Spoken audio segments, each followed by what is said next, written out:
नमस्कार, राज्यसभा टीवी में आपका स्वागत है। हम यहाँ हैं वडोदरा में एमएस विश्वविद्यालय के परिसर में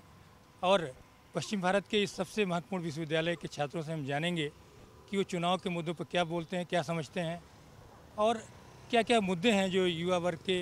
वो चुनाव में वो शामिल हो पाए हैं या नहीं। नालंदा, क्या ये जो युवाओं को जो रिझाने की कोशिश हो रही है कि वो पोलिंग बूथ तक जाएं, क्या कुछ इसका असर दिख रहा है आपको? हाँ, असर मुझे ज़रूर दिख रहा है क्योंकि मैंने हमेशा मेरी फ्रेंड से भी बात की है और जब भी मैं क्लास आती हूँ हमारे बीच यही राजनीतिक डिस्कशन चर्चाएं कुछ ज़्यादा ही हो रही हैं। लोग कह रहे हैं कि जो भी कांग्रेस ये बैनर्स लगा रही है हर चौगड्डे पे कि प्रश्न पूछना चाहिए आम आदमी को गवर्नमेंट से, सरकार से पूछना चाहिए कि क्या वो आम आदमी को ये चीज़ प्रोवाइड कर रही है या नहीं। तो हम लोग क्लास में यही डिस्कस करते रहते हैं कि सच में बीजेपी ने कुछ प्रोवाइड किया है या फिर कांग्रेस ने किया है। हाँ। अच्छा आर्य जी, हम आपसे जानेंगे कि क्या आप क्या सोच रहे हैं जी, जैसे इन्होंने बात की भक्ति ने कि इलेक्शंस का इस बार जो कैंपेनिंग हो रहा है वो हर बार से ज़्यादा ही हो रहा है और वो एक्चुअली में दिख रहा है क्योंकि जैसे इन्होंने कहा कि हमारे दोस्तों के बीच में बात हो रहा है जो यूजुअली नहीं होता है। एक अगर दो यूथ्स मिलेंगे तो वो लोग बात करेंगे कि हम पिक्चर देखने जाते हैं, ये जा रहे हैं वो जा रहे हैं, लेकिन कैंपेनिंग और इलेक्शंस का इस बार इतना प्रभाव है, इतना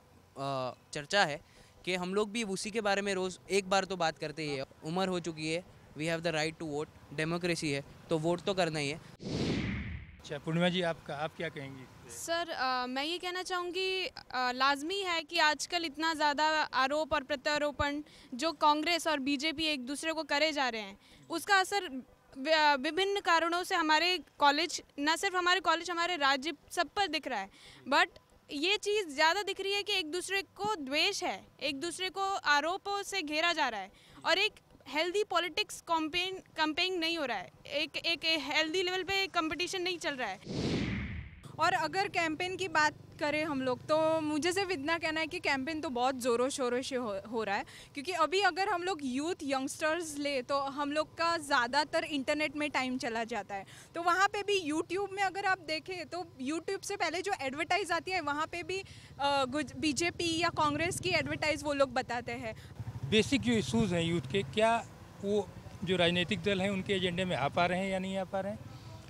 या जो युवाओं में जो अभी वोटिंग के प्रति जो एक हताशा रही है उसके क्या कारण आपके हिसाब से क्या नज़र आता है? जो भी यंगस्टर्स हैं उनके जो भी प्रॉब्लम्स है वो पूरी तरह से कवर नहीं होते हैं। कई जगहों पे ऐसा होता है, यूनिवर्सिटीज़ में, बड़ी बड़ी यूनिवर्सिटीज़ में बहुत प्रॉब्लम्स होते हैं लेकिन वो मामला ऊपर से दबा दिया जाता है, उसको रूट्स पे जाके उस पर कड़ी कोई नज़र नहीं रखी जाती है। तो मैं चाहती हूँ कि चाहे कोई भी सरकार आए, चाहे कांग्रेस आए या बीजेपी आए, मैं चाहती हूँ कि वो यूनिवर्सिटी, स्कूल या फिर कॉलेज लेवल के किसी भी छात्र या फिर टीचर्स, प्रोफेसर्स के लेवल पे, हाँ, एजेंडे पे लेना चाहिए। कोई भी सरकार आती है पर एज अ यंगस्टर एक यंगस्टर ये सोचता है कि मुझे क्या फ़र्क पड़ेगा। फ़र्क तो उसे पड़ता है पर वो सोचता नहीं है कि उसे किस तरह से फ़र्क पड़ता है। डायरेक्टली इनडायरेक्टली फ़र्क दोनों को पड़ता है, पर वो ये सोचेगा मुझे जाके क्या, दूसरे जा रहे वोट करेंगे जो जीतेगा भी। बात ये हो जाती है यहाँ पे कि जब तक हम पे बात नहीं आती तब तक हम सोचते नहीं है कि वोट करें। लेकिन बात यही है कि अगर डेमोक्रेसी है, हमें राइट दिया गया है वोट करने का, ठीक है, आपको ये पार्टी नहीं पसंद, दोनों पार्टी नहीं पसंद, तो वहाँ जाइए, एटलीस्ट फॉर्म भरिए जिसमें लिखा होता है कि मुझे कोई भी पार्टी नहीं पसंद, पर एटलीस्ट आप जाइए, अटेंडेंस भरिए वहाँ की वोटिंग के लिए, तो वो बहुत ज़रूरी हो जाता है। कोई भी पार्टी हो, चाहे वो भाजपा हो या कांग्रेस हो, वो चीज़ ये ध्यान में रखनी चाहिए, अगर सिर्फ युवा वर्ग जो हमारे राज्य में है उनके बारे में सोचना हो तो उनके मौखिक मुद्दे क्या हैं, रोज़गार हैं, और जो विकास होता है वो सिर्फ मौखिक रूप पे नहीं होना चाहिए। जो अगर वो बोलते हैं, जैसे घर स्कीम का जो बात हुई है, तो वो एक प्रैक्टिकल लेवल पे भी उसे इम्प्लाई करना चाहिए। देश को चलाने के लिए कुछ ऐसे पार्टी को आना चाहिए जो एकदम स्टेबल हो, जो ये मुद्दों को एजेंडे में ले और उस पर काम करे। कि जो स्टूडेंट कम्युनिटी है, यूथ कम्युनिटी है, उसके बेसिक इश्यूज़ क्या क्या हैं और क्या वो इस बार जो चुनाव हो रहा है उसमें कहीं वो नज़र आ रहे हैं? वो स्टूडेंट्स के बेसिक मुद्दे तो मेरे हिसाब से यही होंगे कि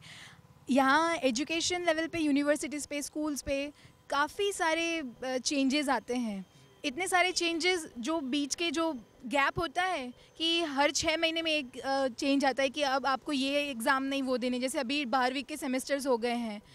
तो उसके बाद भी जो पहले गुजकेट की एग्ज़ाम दी जाती थी तो अभी उसकी कोई और एग्ज़ाम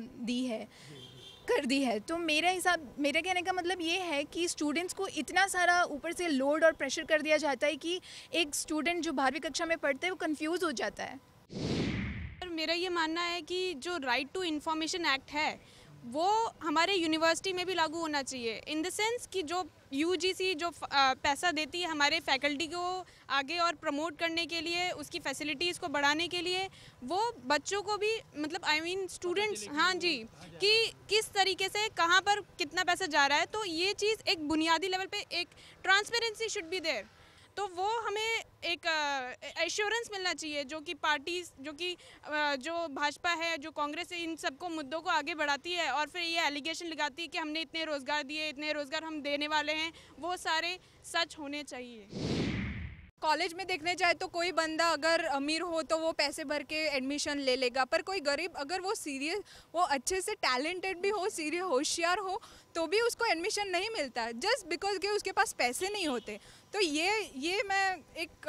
पॉइंट करना चाहूँगी कि ये इस पे कुछ करना चाहिए।